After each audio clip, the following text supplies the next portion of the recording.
کراچی کے علاقے لانڈھی میں رینجرز نے کارروائی کرتے ہوئے ڈکیتی کی متعدد وارداتوں میں ملوث 2 ملزمان کو گرفتار کر لیا ہے۔ مزید جانتے ہیں ڈان نیوز کے نمائندے عاصم خان سے۔ عاصم، کیا تفصیلات ہیں رینجرز کی اس کارروائی کی؟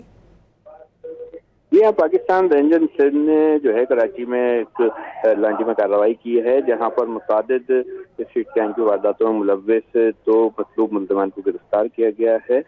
ملزمان لانڈھی کے مختلف علاقوں میں ڈکیتی کی متعدد وارداتوں میں ملوث ہیں اور ان پر پہلے بھی ایف آئی آر درج ہو چکی ہیں۔ سی سی ٹی وی میں ملزمان کو جو ہے ان کی شناخت کر کے ان کو گرفتار کیا گیا ہے۔ ملزمان سے اسلحہ بھی برآمد کیا گیا ہے اور ان کے دیگر مقدمات کی تفتیش کے لیے انہیں پولیس کے حوالے کر دیا۔ بہت شکریہ عاصم خان ان تفصیلات کے لیے۔